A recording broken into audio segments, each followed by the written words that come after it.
Hey Yuri, how are Hey, you? hey, Shamim, doing Thanks well. for thanks for taking your time and allowing me to have this conversation.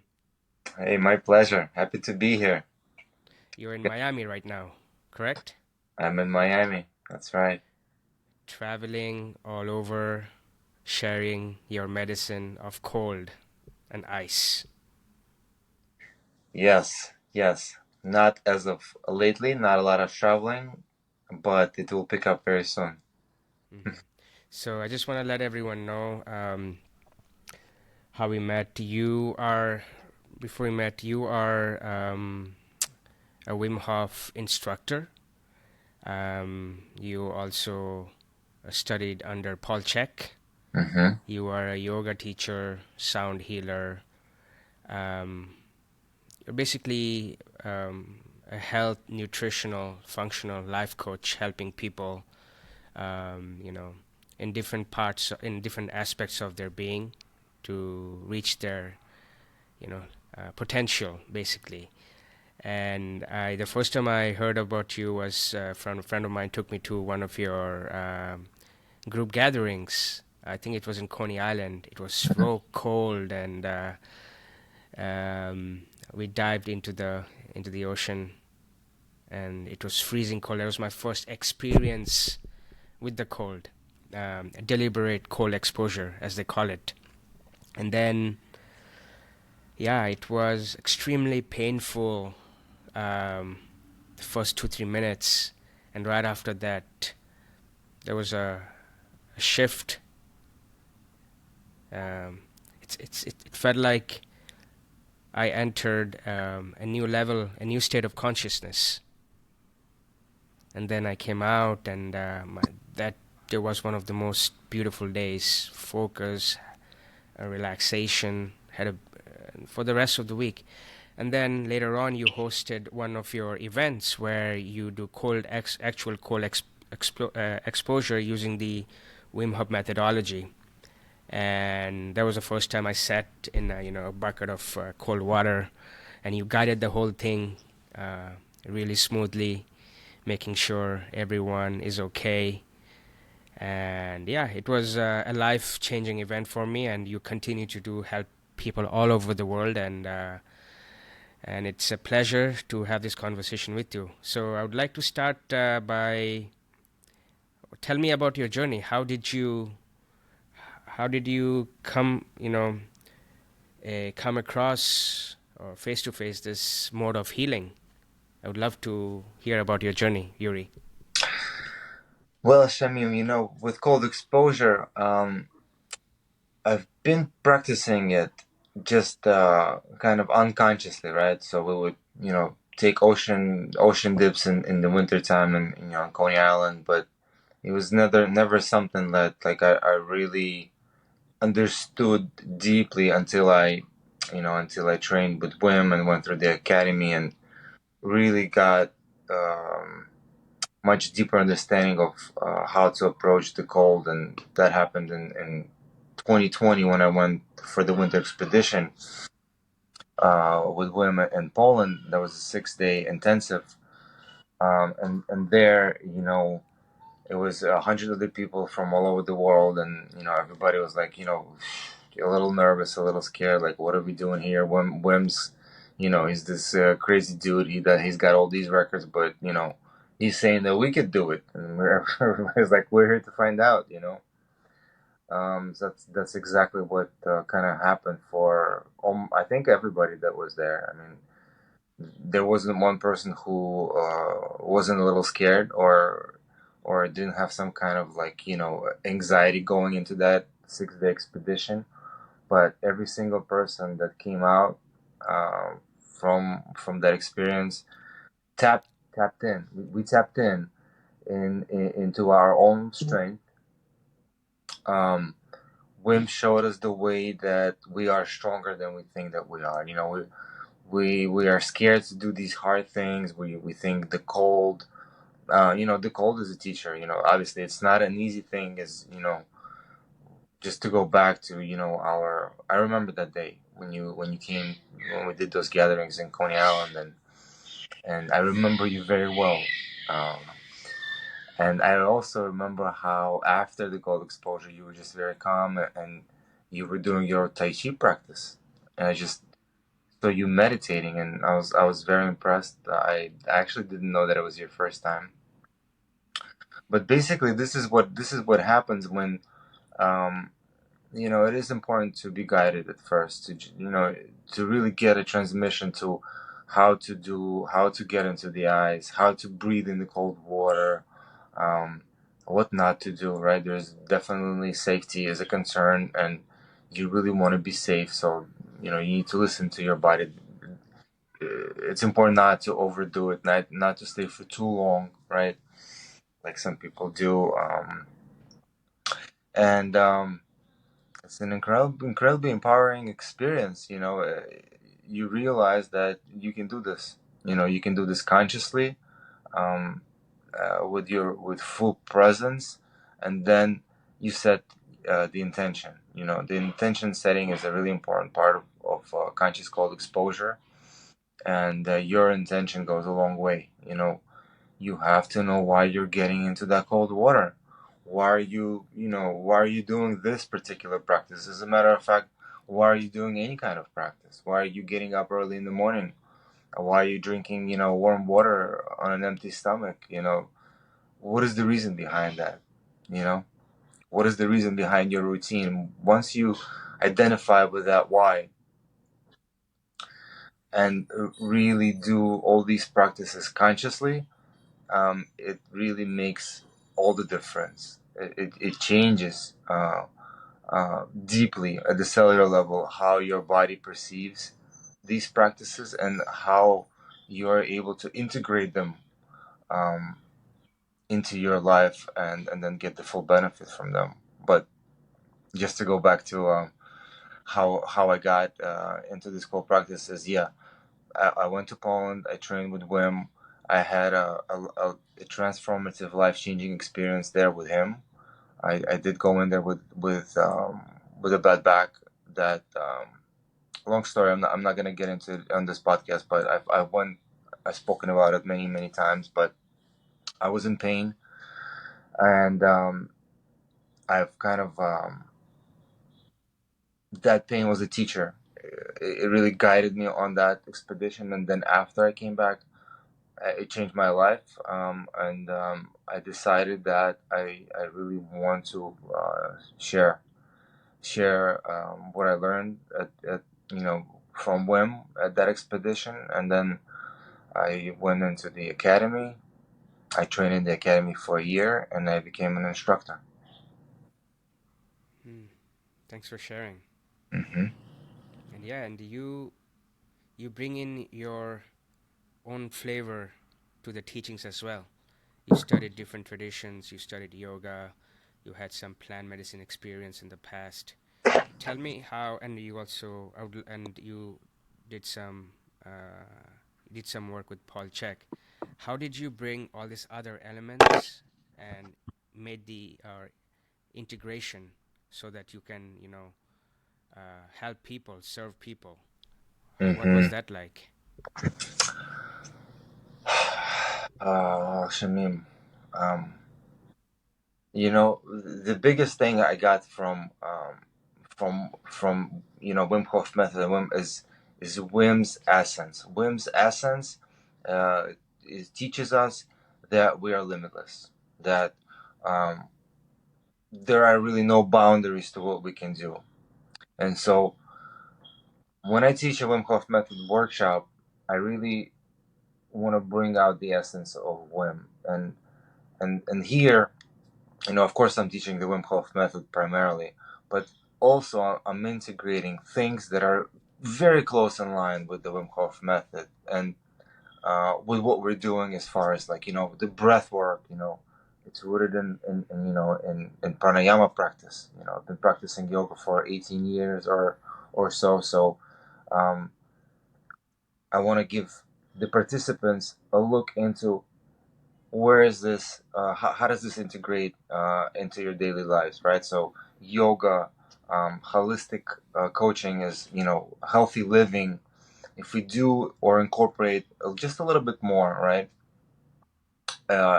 into the practice, I think it gives the participants just a lot more to take home with them. Just besides, the cold exposure, the breath work, and the mindset training that we do, giving them a little bit more that they can integrate into their lives, like simple things that that I talk about. And if you've been, it's like sleep, nutrition, exercise, movement, amongst some other things that I share. Understanding how to find balance in life, just integrating these simple organic lifestyle changes will make a big difference in your life. For sure. And of course, you mentioning plant medicine work, that's a big part of my life, and I do mention it in my workshops. And if people are interested, I'm always happy to share um, how it helped me on my journey. And I always say, this plant medicine journey is not for everyone. It could be a difficult path, and it's kind of as it could be difficult. It could be difficult, and you really need to know why you're doing it. The same way it needs to call you. You really have you gotta have some questions. You really need to you want to know, right? You're looking for some answers in your life, and that's the way. That's the way you really gotta know why you're doing it. Hmm. For sure. And you mentioned pranayama, breath, and one of the most big components of the Wim Hof's teachings is hyperventilation. Is that, I don't know if it's the right word. Fast Uh, paced breathing. yeah, it's Like, probably not the right right term word.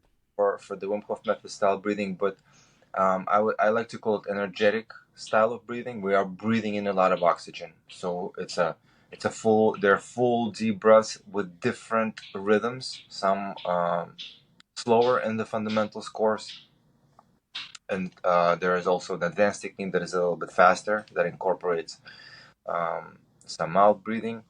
But uh, at the end, it's an energetic style of breath work. We're inhaling a lot of oxygen and exhaling a lot of CO2. Yeah. And it brings about a change in the system. It makes you, I mean, one of the results I've seen is I used to do it years ago. I used to start when I did not have, I just got into spirituality or meditation. I did not have a fixed routines in the morning, and Wim had this audio version of his teachings on YouTube. I think couple of rounds of Wim Hof, a free one, a free Mm, guided one with his yeah. own voice, and that's what I used to do every morning. And that was really really powerful. And then he used to give me I used to feel the subtle change in state. When I wake up, I feel a bit sluggish, and you're tired. You don't know how much you slept, and then you adhere to some practice, and then you feel the change. And we know breath is life. That is something we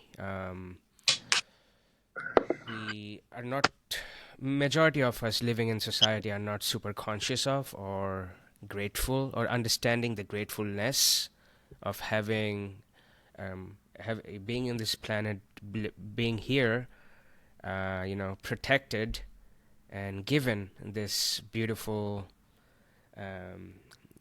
given abundant oxygen so we can breathe in, and happy to be in places where hopefully there is less pollution.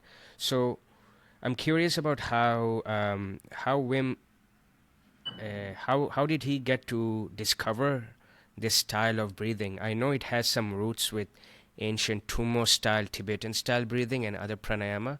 What's your take on that? Would love to know a bit about the origins.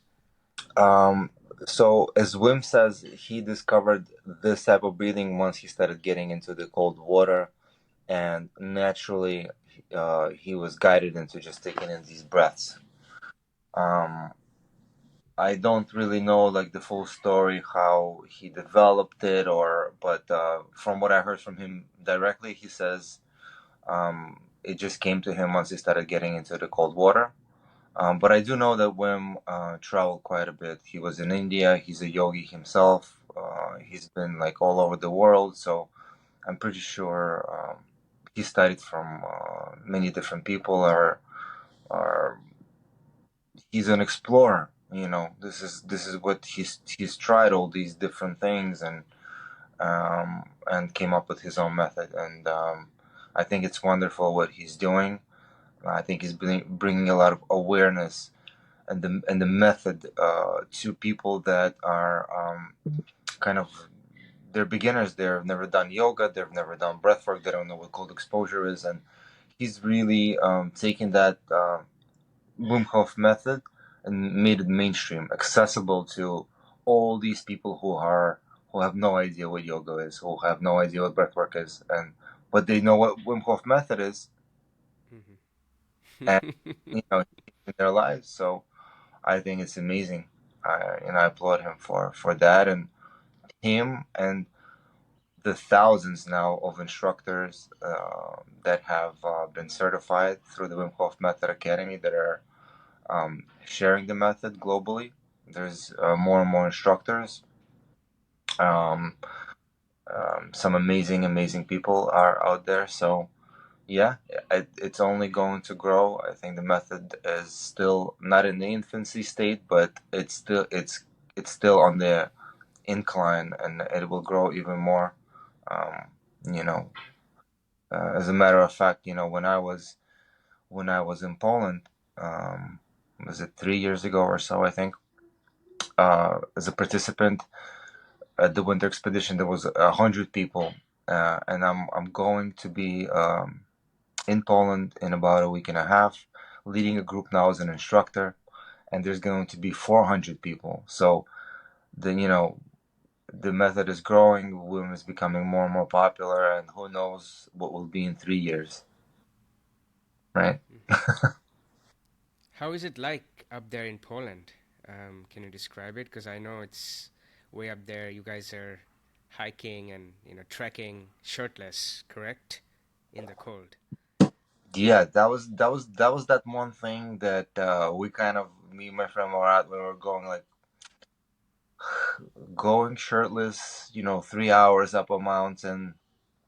How is this gonna work? Like we were nervous. We didn't think that we can do it, but with preparation, um, with staying focused with your breath, and I would think we should return to the breath and talk a little bit more about the breath. It wasn't hard, surprisingly, right? So it's a 3-hour hike up the mountain. It does get pretty windy and very cold once you get closer to the top. Although you do start out when our every group is obviously every year is different, but we started out, it was about either 0 degrees Celsius or -1, and as you get higher and higher, it got colder and colder. But for the most part, we did pretty well. I didn't feel that I was um, losing control, and it came down to exactly that. We are stronger than we think we are, and Wim uh, shows you the way. Um, the participants that come there for 6 days, they get trained, and by the end of that 6 days, everybody makes up that mountain. Yeah, Yeah, the feeling must be exhilarating, right? When you reach the top and the accomplishment.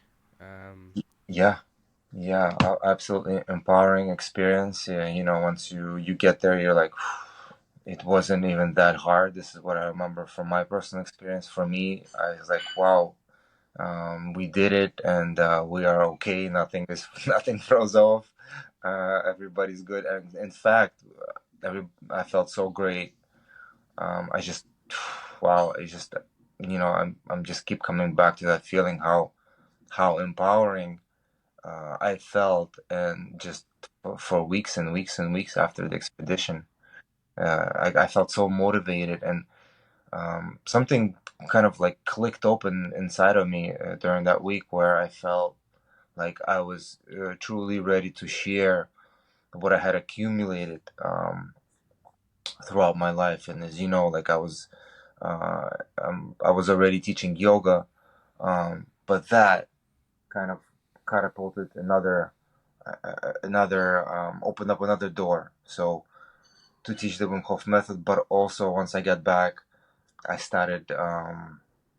Paul CHEK came on my radar, and I really got interested in his work and him as a person and as a human being, and how knowledgeable he is all around, spiritual, mental, physical, and really got drawn into learning how the body works as a set of different systems working together. And that also opened up that door for me to become a holistic health coach. So it all kind of happened at the same time in my life. Right, right. I became a yoga teacher a couple of years maybe before the winter expedition with Wim, but um, the expedition happened right before COVID, right before the pandemic, and for a lot of people, it was an opportunity to go inside. For me, it was just that I went inside and I really kind of really started listening to my soul and asking, or being guided to to do this work, to do this, to share. If the time has come, I really felt like I was ready. Mm, beautiful. And yeah, you said you really wanted to go a bit deeper into breath. It's one of my favorite topics too. What I've seen is, I mean, in my journey and the people around me, the people you look up to, um, you could tell a person where he is in his journey by noticing how he breathes. Um, every state of human emotion has a style of breath, and yeah, I would love to hear your take on. Hear your take. You studied yoga and different traditions. And how do we cultivate the type of breath that will allow us to navigate life, take on life's challenges? Because the world is unpredictable. You had COVID a few years ago, and still people are recovering. Yeah, I would love to hear your take on it. How can you use breath as a tool, as a medicine? Shamim, the breath it is probably the only thing that we have in life here. So it is something that we either have a connection to or we don't. Up until I was about 30 years old, I never even thought about breathing. It just comes natural, right? So you're breathing, the breath is breathing you, and until you start really understanding how important the breath is, and by understanding, I mean practicing. So for me, it was yoga. For me, it was yoga first, the physical practice of yoga, the asanas, physical postures, opens up into the next door, which is the pranayama, the breath work. All these breathing techniques that yoga offers, and there is many different ones for all kinds of illnesses, diseases, or life situations. And once I started practicing them, experimenting with them, I started feeling spirituality. I started really feeling the depth of my own self through the breath. And what I realized is that is that it is the gateway. The breath is the gateway. It is the door into your spiritual body, into your spiritual self. Um, it's not like you just kind of rush into, you just slam open that door and it's open. It's like it needs to be gently pushed open, so slowly. It needs to be cracked open. And with that breath, with that continued pranayama technique, you're slowly opening and opening that door until it's fully open. It's a subtle connection. It's a very subtle connection. It's a very slow connection, and it requires a time and practice and meditation and focus and concentration and cleanliness and diet and everything to be in your life aligned for that door to really kind of open up, right? So you really gotta watch what you say, what you think, what you do, what you eat, what you know, what you drink, how you sleep. All these things they make a difference and they matter. It's not like it's just gonna today I'm gonna just gonna practice pranayama and I'm gonna tap into it. Sometimes you can, sometimes you can't, and it just it requires your full on concentration. So um, the breath, it's very subtle connection. It's a very subtle connection. Um, but to integrate this into the Wim Hof method practice, Wim Hof method technique really brings you taps you into that breath because depending on how you are guided, if you are able to really tap in and focus on your breath, you can get into a really deep meditation and kind of a tap into your subconscious mind during the Wim Hof method breathwork.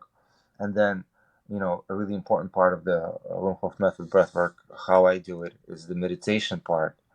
And you can still, have a journey in your meditation. And um, for me, Wim Hof breathwork technique is a way to get you into a deep meditation very quickly, fairly quickly. So within a half an hour or 20 minutes of breathing, um, you can be in a really deep meditational state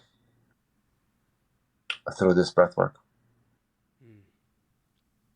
Amazing, yeah, how breath can connect. It's a gateway or a doorway to other Gateway. aspects. Mm-hmm. And you know, we're living in a day and age where we're just so busy, Shamim. Where lots of us are working in the corporate world, and we have kids, and we just got a lot on our plates, and we have no time. We forget that there is the breath. We forget that we need to take a time out to sit down for a meditation or to do a little breath work, or for whatever. So it just kind of it got lost. This whole thing that you know we supposedly had access to or had time to practice, we just don't have time now. So it is essential, and it is so important to cut out time for ourselves to go back to the breath, to go into silence, to close the door, to have time for introspection. It is essential, or the mind will just begin to drive you crazy. And I've experienced it myself. Anxiety, stress, it can be overwhelming. And unless we take care of ourselves, unless we take that time out and come back to the breath, we're in trouble. We're living in a very tough time right now. It's a tough time. Mm-hmm.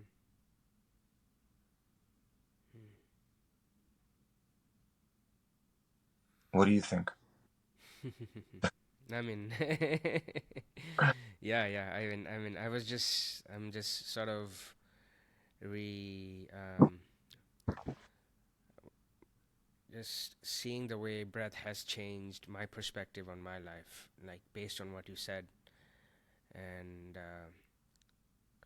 I can see when I before my spiritual journey, and after a few years, it's a total shift in the body, specifically how do you circulate the breath through your spine, through your channel, because yoga is all about your connection to breath and your spine, and then all these asanas. So Mm. yoga is part of it, and then through that you enter all these subtle aspects, and then, as you said, how do you apply it to the real world? How you eat, how you speak, what you think, how much conscious are you, how you react. So um, I love the fact that we have to. You mentioned that the part of the conscious aspect of all these elements. I think if you can start with breath, you can bring it to, other aspects with your fellow family, how you're breathing. Because I know um, a lot of the people still do mouth breathing still. That's like number one. Breathe with your Number one. nose. Breathe with your Right. nose, right? Right. That's right. hmm That's right. Um, yeah. Mhm. I'm curious. I would love to know a bit more about your experience with another teacher of yours, Paul Chek. Mhm. 'Cause he's a very interesting man. He also um, he brings in different modalities, different energetic modalities. So I'd love to hear your thoughts, things you've learned from him, or how he inspired you, and uh, how do you take his his teachings, and you channel it through yourself. Curious about that aspect. Whew. Paul. Wow. Paul Check. I love this man, Paul Check. He just came into my life at the right time when I was ready, and when I saw his work, I knew this was a teacher for me. This is a man that I consider a teacher that I want to study from, and I knew that right away. It was kind of I don't know how much time we have, but Paul Paul is such a well-rounded human being. He has studied yoga, tai chi, um, functional medicine, uh, exercise kinesiology. He studied from all over the world, from the best teachers.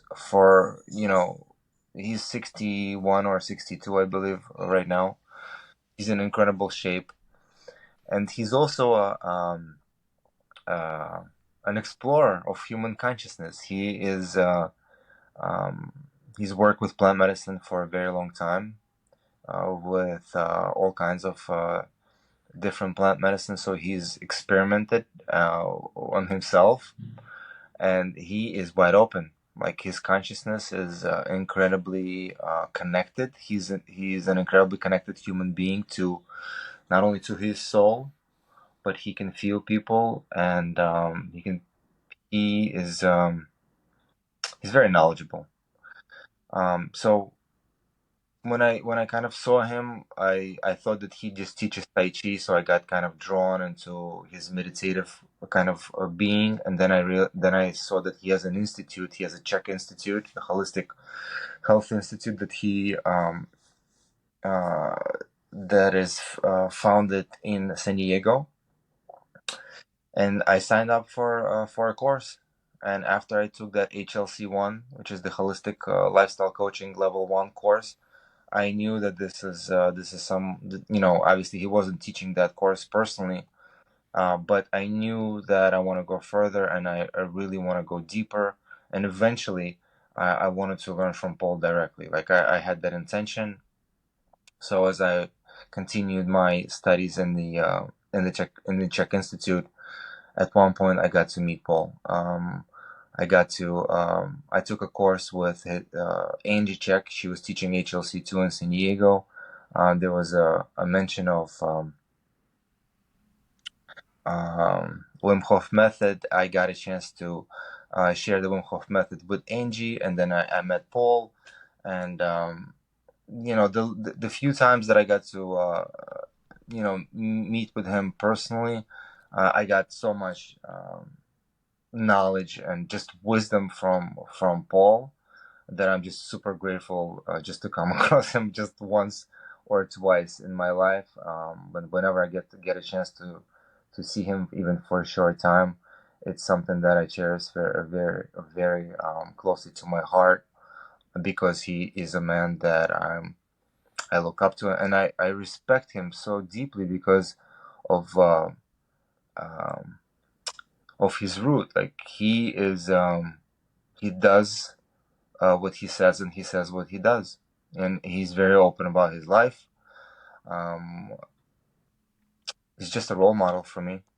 This is somebody I would like to be like Paul when I grow up.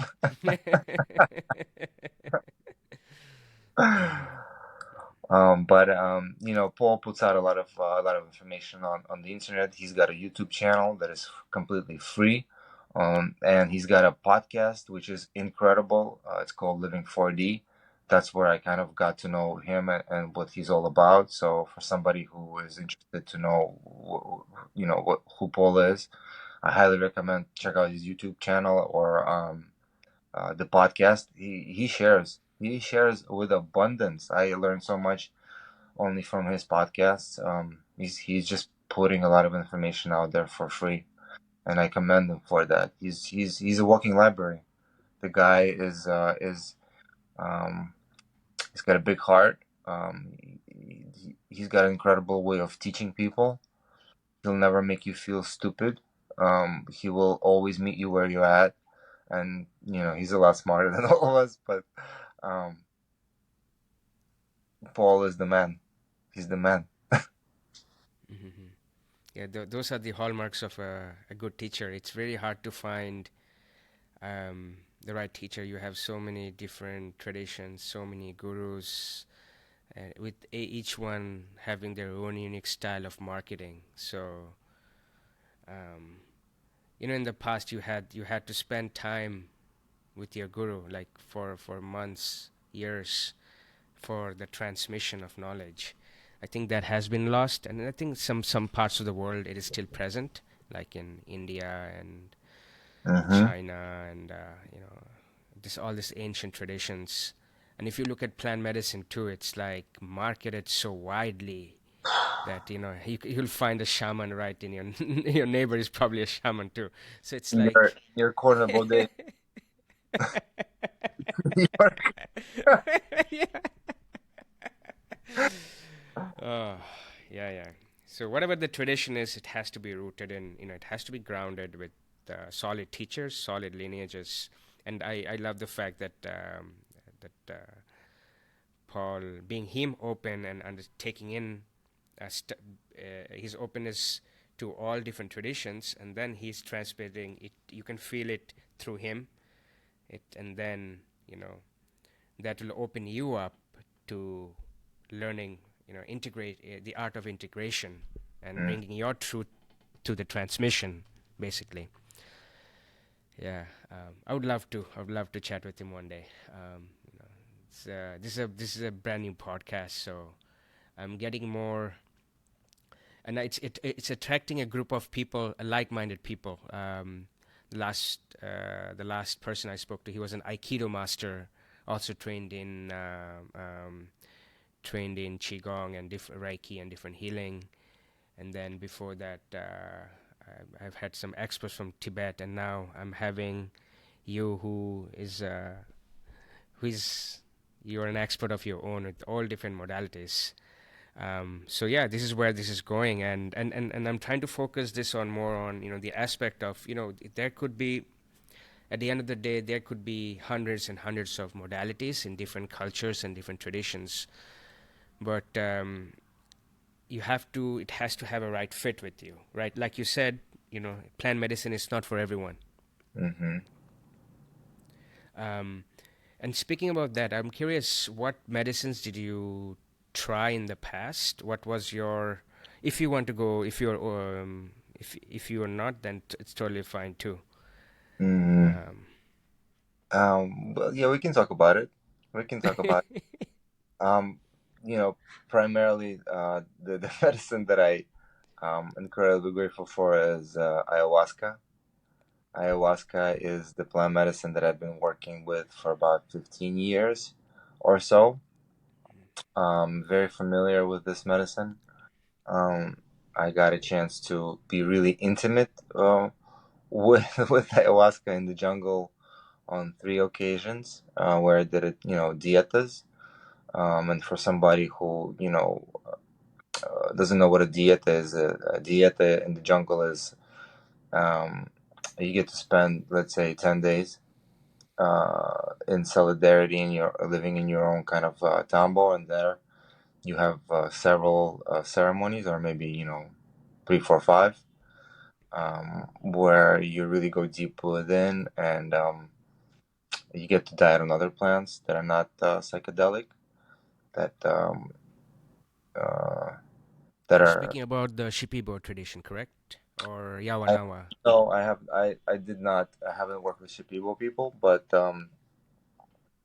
I guess there could be similar ways of they do it. Yeah, I mean, Where was this, in Brazil this was or Peru, Peru. Peru? Okay, okay.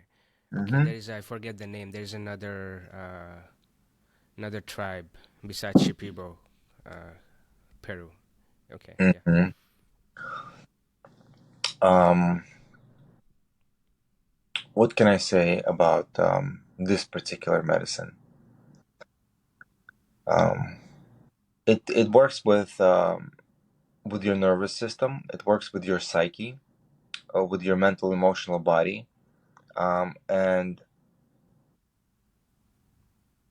it goes so deep within that it brings up it brings up stories or memories from your life that you may or probably have forgotten or you don't want to remember. There could be some traumas, right? I had a lot of childhood trauma. I had a pretty tough childhood growing up or immigrating when I was 10 years old from Russia or from USSR. Where I was then coming to United States and um, with my father, and then there was a um, um, another. Just I don't want to get into all too many details on this podcast, but um, it brought up a lot of stuff from my childhood that I either did not want to remember um, or didn't remember, and I really just had to work through those things that came up, and it takes time. It's not like you work with this medicine and you're completely healed. For me, it took a while. Um, so that's one aspect how the medicine works or how it helped me. It helped me heal those emotional traumas and really just kind of accepting for whatever happened and that it wasn't particularly my fault. It was just my path, my journey. And another thing that I would say that or probably the biggest thing this medicine helped me deal with is false belief systems that were instilled to me by my parents. Hmm. Um, it kind of it has to. So let's say you're imagining you're being a full cup. It drains the cup, so you become an empty cup, so that you could really kind of grow. The tree has to grow from the beginning, and when I was already in my early 30s, and so it's really tapping into what is it that that I really want. What is it that I believe in, that I truly believe in. Not that somebody told me this is the way, this is the right thing, this is the right religion. It was me understanding listening to my soul and really learning to listen to my intuition, and becoming free of these religious beliefs. Lots of them were religious beliefs that were instilled into me, and understanding that religion is a division. For me, that's the way that I see it. It divides people. You're this religion, I'm that religion. It just creates a barrier between us, or a wall. It's actually much more simpler. We are all the same here, and here, this part, that's just there's just too many variations of this, and when we are focusing on this thing, right, we are forgetting how important this part is. We are all the same here. Here we are all different, right? um, and that's okay. It's okay to be different, but the root of all of this is here. And so once we are able to just realize that we are all the same, God is not inside our head. It's not. It's not. It is here. It is in our heart. And then sometimes we just get lost into and all these kind of ideologies or belief systems that this is the right way or this is the right way. There's all these different ways, but if you can remain human and maybe simply just compassionate or loving or maybe just accepting, maybe that could be it. Maybe that is the religion. If you can just maybe not be judgmental or hateful or aggressive, to me, maybe that is the way. That is just, to me, it's much more simple, I think. Simply. Wow, beautifully said. Beautifully said, brother. What do you think, brother? What is your take? I know you have Um, some experience here in this. are you talking about plant medicine? Yeah. Yeah, yeah, yeah. I mean, yes, I went through the phase of, I've done plenty where I had different experiences where I went through the phase of going to going really really deep. A lot of memories that I've forgotten came up. I've had really scary moments. Like some of the memories, I felt like they turned into an entity was following me. So I had moments where those traumas, deep traumas, sort of manifested, and I had to deal with it for days and months. That was one aspect. The other aspect is it awakened my instinctual understanding or empathy of other creatures, of the planet, of the forest, because the plant medicine comes from the forest. Yeah, it played a big part in my life, and there were ups and downs. And sometimes one of the things with plant medicine is I've seen from my personal experiences, if you don't have a grounded practice here, there's a chance that if you're not fully, your cup is like you're not filling your cup with the love and the compassion or the experience of life. There's always a chance you would like want to seek that plant high again. And there are still people who continually will go back. They don't know, like you spoke about intention. They don't know what the intention is to get high, because yes, it is a really breathtaking experience. It's like super cosmic experience. Your heart is like blasted open. Your life is beautiful, but then you come to real life, and do you take in the information? Is there integration? Are you a part of Mm-hmm. a lineage or accountability where you know how to process this? Otherwise, it gets, because it's not a light tool. Ayahuasca is not a light tool to play with. It can be powerful. It can be super stimulating. Sometimes it can be stressing to your nervous system, but you have to tread it lightly and with guidance. And like you said, you have to have the calling. Mm-hmm. Yeah, That's I do. beautiful. Yeah, Yeah, go ahead. yeah. Yeah. I do love. I also developed a strong relationship with peyote. Mm-hmm. Mm-hmm. Yeah, I've Mm-hmm. heard. I think Paul Chek speak about it in one of his podcasts, but it is one of my. I like the whole Native American and the tradition here in the United States and the tradition in Mexico, the Huicholes, Mm-hmm. Mm-hmm. the Wiwarica. So Mm-hmm. I love the fact that they have the fire. They sit down. Ooh. You're Yeah. focused. You're focused on it, and you have through the fire you'll have different realizations. Um, and it's like you are here and now. You're having the medicine, but you're here. You're not like your mind is not in the cosmos or somewhere inundated with streaming thousands of thoughts and per second. Yeah, so peyote has been a really really powerful teacher for me. But yeah, it's a tool. It's a great tool to explore, Mm-hmm. because there is no end to this. How much deep can you go? If you really want to study ayahuasca, you have to go deep into the jungle, stay with the shamans, learn. If that is the purpose, then okay, because there Mm-hmm. is no end to it. Because how, like you could say, the sky could be infinite, but the the deep inside, when you close your eyes, even through meditation, there is infinity there too. There is no end.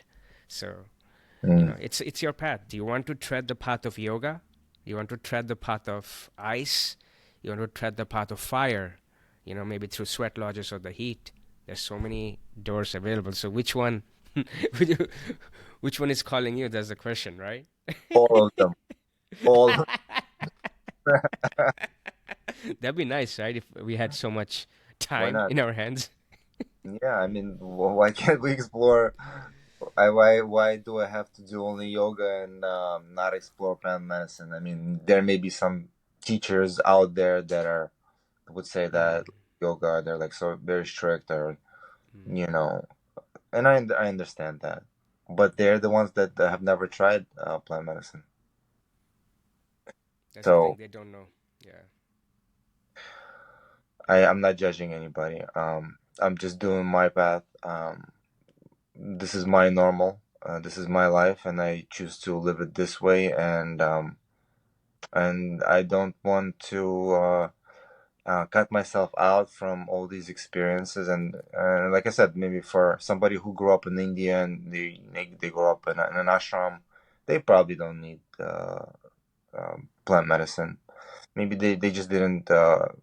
They had a beautiful life, or um, didn't have the traumas that I had. But for some reason, ayahuasca came on my path, and I was drawn to it, and so it helped me a lot. It helped, so I'm grateful for that medicine. Thank you, ayahuasca, and it opened up lots of many different doors within myself for me to see things that I haven't seen before, or I haven't realized. And I feel like I'm a much more open person and much more loving person after that medicine, because I was pretty closed off. I was a tough guy. I had all these walls that I grew. Growing up as a teenager in New York, I had all these kind of different entities around me, different people taking advantage of me, and it was a tough. The '90s was, a tough cooking growing up in the Russian Brooklyn community in the '90s. So I had a lot of all of that to shed, and for me, ayahuasca did that for me, helped me. So. There's all these ways, right? There's all these ways to the mountaintop, as they say, right? Mm-hmm. But the view from the top is the same, right? Mm. I hope. But to touch on peyote for a second, Shamim, Yeah. um, I had one beautiful peyote ceremony experience. It was in the night, all night, and it was by a fire, just like you said. And that fire was the most incredible thing that I've ever seen in my life. And not only the fire, but how the fireman took care of that fire throughout the night. He probably disassembled that fire 20 times throughout the night, made it perfect 20 times, and it was a work of art. How they take care of the fire, how they pray to the fire. Um, it was mesmerizing, and so much respect for that tradition and peyote. Beautiful experience. Beautiful experience. I love it. Yeah. Mm-hmm. Mm. Mm. Thank you for sharing. Yeah, the fire is used in, one of the common components in all of these traditions, in yoga, in Shinto Buddhism in Japan, um, in different ceremonies, even you call ayahuasca or peyote, San Pedro. So fire is one of the central components. Um it's an interesting element. It could give us warmth, cook for us, destroy us, and according to some tradition, it acts as a transmission to the divine. Hmm. So yeah, it's interesting. Life is mysterious. The mystery is quite. I think it's good to have good to be in darkness a little bit. It not knowing. If there's an element of mystery, it gives a bit of meaning to life too. Seeking, I feel so. Yeah. Yeah, like to me, you're describing ceremony right now, right? Fire ceremony, right? Our ancestors had to like really work for the fire. I don't know what they did. I mean, we haven't we know how they made fire. Whether it was through rocks or wood spindles, but they would spend maybe hours making that was a ceremony, right? Now you got a lighter. Hmm. There is no ceremony there. So right, we have technology, right, but we're losing the connection to spirit, right? All these things that are making our life easier is making us a little bit more disconnected from the elements, right? From Hmm. the fire, right? The wind, the fire, the earth, or the food, right? We go to the supermarket, we buy all this like genetically modified food instead of like really going, getting our hands dirty, getting the seeds planted, growing it ourselves. It's that ceremony. That's what I love growing stuff. I had a garden back in New York back in the days. But growing your own food, this is what I'm striving for one day. I'm hoping to have some kind of space, some kind of like little farm or backyard, whatever, where I can grow my own food. It's just something that really brings a lot of joy, and brings the spirit and ceremony back to life. Let's not forget um, these things, right? Let's pass these things on to our kids. So I have three kids now, right? So I have two boys, they age 10 and 7, and I see how drawn they are to the devices, right? We're doing our best to limit them, but also we can't, completely take them out of their lives. But it is our responsibility to as parents to teach them so that they don't just get lost in this technology thing, right? There's all this here, and the technology is it's pretty scary, as you know. You're in the IT field, so you're pretty much aware of what's going on with AI, and all these things are changing so fast, right? In the last 10 years, just I can't even imagine what's going to happen in the next 10 to 20 years as far as technology goes. Yeah, it is one of the pivotal moments of human civilization that can, shift how we think, how we behave, how we act. Mostly, most specifically, our attention, because, like you said, our attention is the most valuable currency. Right, that's right. Right on, just on the nail. Boom, our attention, and these devices are taking our attention. How many hours a day screen time, right? That's what Hmm. they want. Our attention, our time. That's the highest currency. Shamim, I love how you said that because I say the same things and I think the same things. And I'd say this to my kids, like, how much time did you spend on that, playing that video game? I asked them, how did you install that game? He said it was free. I said, it can't be. Do you know what you paid with? Your attention. Hmm. You're paying. They're sucking our attention into these devices, and then there's commercials or whatever else they're gonna use. But this is it. Our energy, our attention, our energy, our spirit. That's our currency. Hmm. And I think um, one way I personally feel is changing. One way to fight this battle is to can we use the same attention for connecting the individual to a higher purpose. Basically, like I can go to scroll on my screen and see 20 reels. Five of them are like pranks. Two of them are there's a war going on. Some of them are something funny.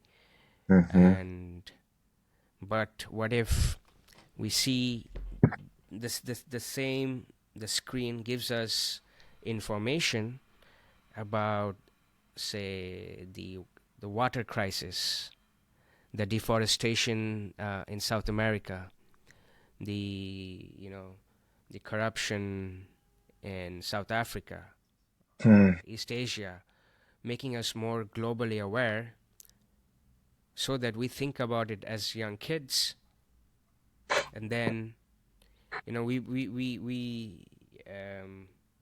bring up the younger generation to be problem solvers of like the real issues of the planet, of society, of things like that. Um, but I think it's still further away. I mean, there is an effort from a lot of great channels, great human beings, who teachers. If you go to YouTube, you can find content that would benefit you and content that would have zero impact on you. Right? It's which one do you choose? Which one gives you the dopamine? Because dopamine is everything. It's something I want to talk about too, Mm-hmm. specifically when it comes to cold. One of Mm-hmm. the things that the deliberate cold exposure is improves your dopamine system, so that you have your mood is fine, you're strong, you have desire to get up and do things that matter. So our dopamine system can be hijacked by it could be hijacked by something that does not benefit us, or it could be hijacked. You could train it to be hijacked by something that could uplift you and you know the world around you. So yeah, that's my take on take on the devices. I have niece and nephews too, and every Mm-hmm. time I call them, like one of them is like looking at me in the phone, and the other one is like on the iPad there, like it's hard. It's hard for yeah. Yeah. Yeah. But talk about dopamine. I'll tell you, Shamim. Um, it took a while. It took a while, but I finally got to install a cold plunge. Okay, in the apartment that we moved into, and I've been getting into that thing not once a day, twice a day at least. And if it wasn't for that thing, because I went through a stretch where I really struggled. Like here, it's just lots of different things were happening. We were moving. We had a baby, renovations. Kids were going through, new school, amongst many other things. I was going a little bit nuts, and the cold exposure. I wake up in the morning, and once we take the kids to school and everything is settled in, this is the first thing that I do. Right? I get into that cold plunge, and it just grounds me. I mean, I get out from that thing. I feel like I'm awake. It's the best coffee, right? My blood is flowing. I feel good. I've done something hard. I don't want to, obviously, there's part of me that does not want to get into the cold water. Definitely. But it's now overridden by, I know what I'm going to get from it. It's like ayahuasca, right? It's like, I know I'm going to feel like crap once I drink it, in the first phase, or combo, let's say. It's extremely difficult medicine. I don't want to do it, but I know how it's going to make me feel after, so I do it. Same thing with this cold exposure. I don't want to get into it. My mind does not, my body, but I know how I'm going to feel after, so I'm yearning for it. I'm going after the after effect, and I don't even like, I know it's going to be treacherous, it's going to be cold, but I want to go. I want to get in there because I know how much benefit I'm getting from it. It's incredible, just incredible. I mean, I didn't know how much I missed the cold once before I moved from New York, because I had the ocean there, right? Um, 8 months. There's cold water in the pipes, free medicine flowing in New York. I got the ocean. I would go there throughout the whole winter and swim. That would keep me sane. Once I moved here to Florida, there's no cold water. There's no cold water in the pipes, and it took a while for me to set up that thing. But wow, did I miss the cold water exposure once I got here? Because the weather's great, everything is great, but um, you do need that. I do need that cold thing. It just balances it out, and I keep saying, people in Florida, people in Miami, how are they living without cold exposure? I don't know, because hot, it's great, but it's no good because, it's like a yin and yang, right? You need to balance it out. So the hot needs to be balanced out with the cold here, and it changed my life tremendously here, getting that cold plunge installed. So it is that dopamine rush, definitely. Every time I get in that thing, I feel good after. Um, I feel like I got things to do, I got things to take care of, and I'm ready for the day. And so, cold exposure, for me, medicine. One of the top medicines, or maybe the top medicine right now, because I do it every day. I got access to it every day. And you people in New York, especially right now, you open up your tap water, it's probably 9 or 10 degrees Celsius. That's pretty cold. And that's free medicine flowing in your pipes. If you're not using it, you're just missing out. Missing out. Yeah, I cannot use you. I am the same, bro. I cannot start my day without a cold shower. When I wake up in the morning, I know I'm going to just take a shower. There are so many different archetypes. You can write an entire book of shower styles, but I cannot. I have this. I look forward to the last 20, 30 seconds of cold, Mm-hmm. and that's what before my morning sadhana, whatever practice I do. That's how I wake up, and it's incredible. And hopefully when I have a home, when I can have the capacity, that is something I would love to integrate into my home as well, like a cold plunge. Mm-hmm. Mhm. Do you use the which do you use any from a specific company, or you built one on your own? I have a pretty simple setup. I have a wine barrel that I bought, 60-gallon wine barrel, that I cleaned up. And then I have a very simple water chiller, third horsepower, since it's just a small, very small plunge for one person. I only have so it's a 60-gallon wine barrel, and I have it about just a little bit about halfway. So I probably have about 40 gallons of water in there. And so the third horsepower, one third horsepower chiller I have is more than enough to get the water down to about anywhere. It fluctuates between 4, 5, sometimes 6 degrees Celsius. It's Mm-hmm. cold enough. It's efficient, and it works. Very simple. Mm-hmm. Amazing. Amazing. So, Yuri, we have spoke about different topics. We spoke about the cold. We spoke about the plant medicine. We spoke about some of your teachers. Um, is there anything else that you would like to share, specifically on regarding how can a human being optimize his day-to-day life? What are do you, what Let's do this.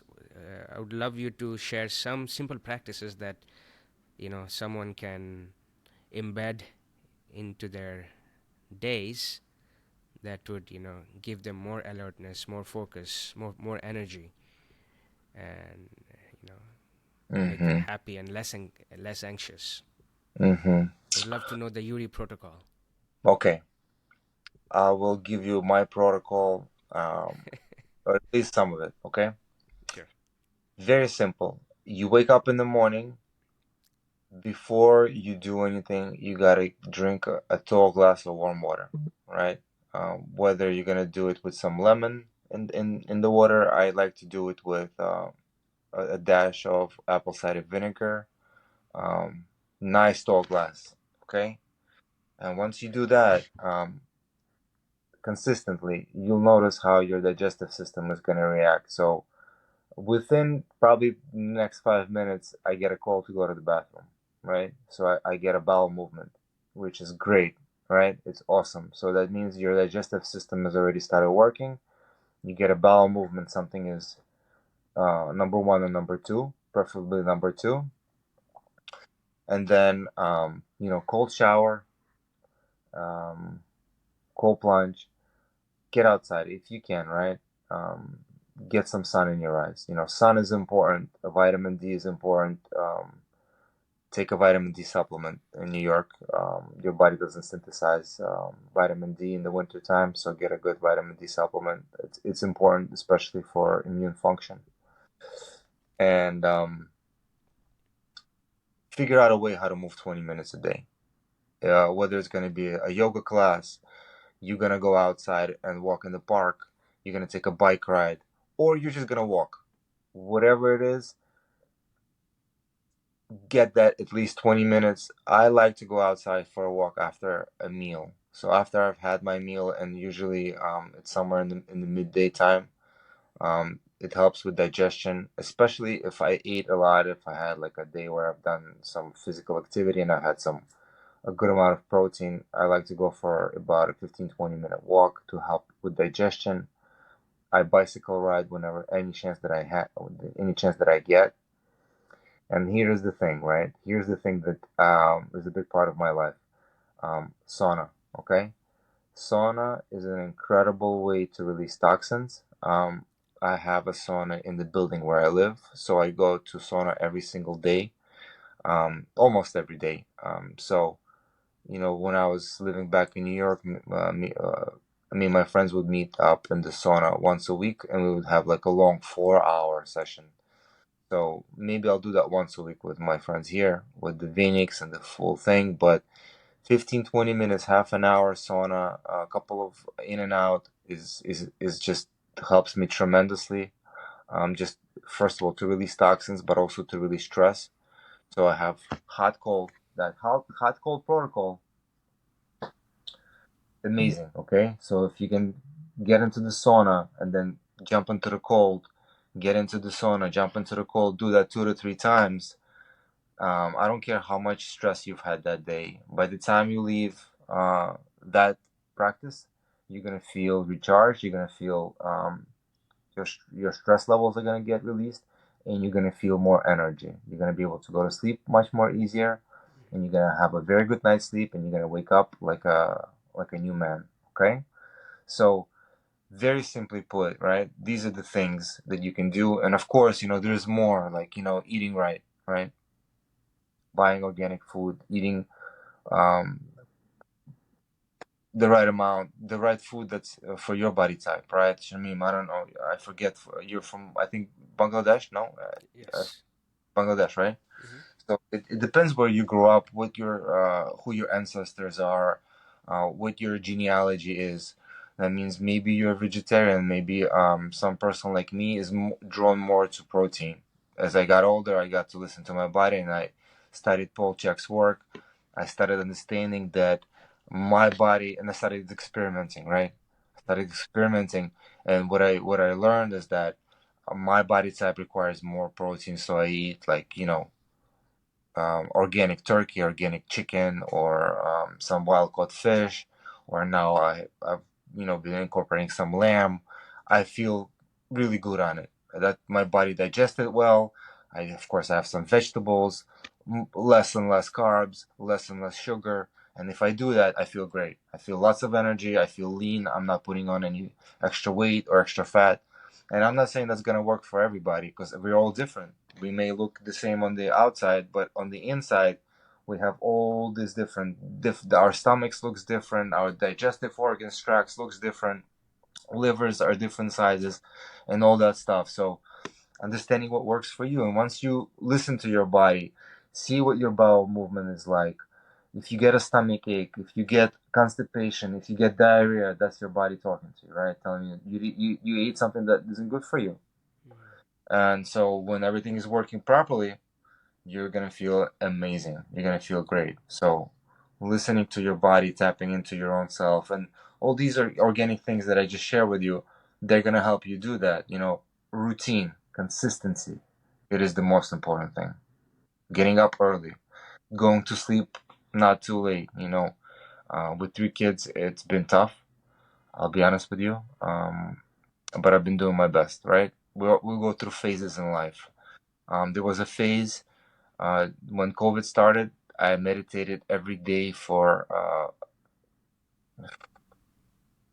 for about 2 years and a half or something like that. I went for 1,008 days. There were some days that I missed, but it was a time where I could do it. You know, kids were home, there was no school, and I had the space, and everything just aligned for it to happen. Now I cannot do it. Just I can't. We have a small child. What I'm getting through is don't get upset if sometimes you fall off your track or you need to adjust. It's okay, you know, just be present. You know, we were talking about presence, right? Being present for your partner, being present for yourself, staying conscious of what you need right now. Maybe, you know, 3 years ago, I really needed to meditate every day, and now I really need to do sauna every day, you know. Mhm. Um, things shift, and remember to be flexible with yourself. Flexibility, right? Everything changes. The only constant is the change, right? We're changing, we're getting older, our partners change, our desires change, our kids grow up, we think that they're going to be the same, and now they're teenagers and they're like, you know, being aggressive with you. Hey, it's life. Ah, wow, What are thank you you so much, Yuri.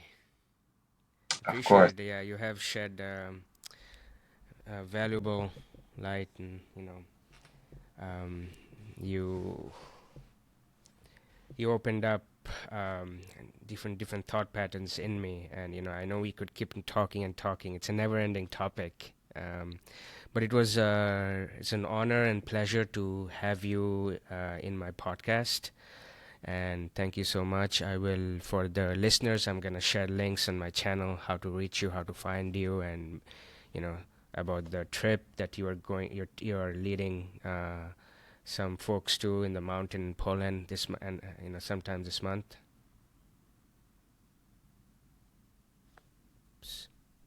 Hello.